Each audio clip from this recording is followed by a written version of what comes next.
ఆలోచన చేయండి. గత 5 సంవత్సరాల్లో ఈ పనుల వంక చూసిన వాళ్ళు లేరు. గత 5 సంవత్సరాల్లో ఈ పనులకి ఒక్క రూపాయి ఖర్చు పెట్టినటువంటి వాళ్ళు లేరు. గత 5 సంవత్సరాల్లో ఈ పనులకి ఒక అరబస్తా సిమెంట్ వేసినటువంటి వాళ్ళు లేరు.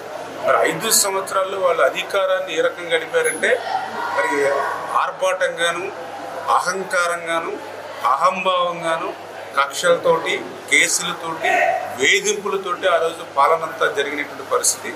అంతకు మించి మన పాలకులు చరిత్రలో ఎప్పుడూ లేనటువంటి విధంగా గూండాయిజం, రౌడీయిజాన్ని ప్రోత్సహిస్తూ ఇంకా 10 అడుగులు ముందుకేసి అటు మరి ఏదైతే బ్లేడ్ బ్యాచ్, గంజాయి బ్యాచ్ని ప్రోత్సహిస్తూ మరొక పక్క వేలాది మంది, లక్షలాది మంది యువతని నిర్వీర్యం చేసేటువంటి విధంగా బెట్టింగ్లు, మాఫియాకి పాల్పడి 5 సంవత్సరాల వైసీపీ పాలన అంటే పాలకుల్లో ఈ రకంగా గుర్తుకొచ్చేటువంటి పరిస్థితి.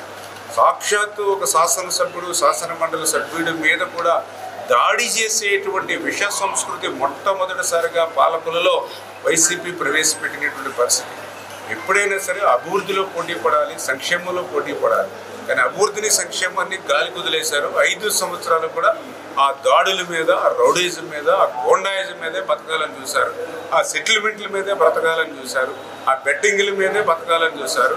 ఎవరిని అడ్డొస్తే ఆ బ్లేడ్ బ్యాచ్ని, గంజాయి బ్యాచ్ని ప్రోత్సహించి దాడులు చేసేటువంటి సంస్కృతి వాళ్ళు తీసుకొచ్చారు. అందుచేత వాటికి భిన్నంగా ఈరోజు మేము అధికారంలోకి వచ్చాము. ఈరోజు నేను కూడా పాలకులలో చరిత్రలో ఎప్పుడు లేనటువంటి విధంగా మరి ఎప్పుడు కూడా హ్యాట్రిక్ ఎమ్మెల్యే ఎప్పుడు కూడా గెలవలేదన్నారు. కానీ హ్యాట్రిక్ 3సారి గెలవడమే కాదు, చరిత్రలో 70,000 మెజార్టీతో పాలకులలో ఎమ్మెల్యేగా గెలిచాం. మరి వేళ ఏ విధంగా అహంకారం లేదు, మాకు అహంభావం లేదు. మళ్ళీ ఒళ్ళు వంచి, ఒళ్ళు దగ్గర పెట్టుకుని ఏ పని చేయాలా అని అంబేద్కర్ భవన్కి ఏం చేయాలి, గౌడశెట్టి బంధు ఏం చేయాలి, షాదీఖానాకి ఏం చేయాలి, దుర్గబాబులకి ఏం చేయాలి, టిట్కో ఇళ్ళకి ఏం చేయాలి, వాటర్ వర్క్స్ ఏం చేయాలి, నిలిచిపోయినటువంటి పనులు ఎట్లా ముందుకు తీసుకెళ్ళాలని అవేర్నెస్లో శ్రమిస్తున్నామా లేదా? ఉదయం 6 గంటల నుంచి రాత్రి 11, 12 గంటల వరకు కూడా వారి ఆఫీస్ దగ్గర ద్వారాలు తెరిచి మేము పనిచేస్తూ ఉన్నాం.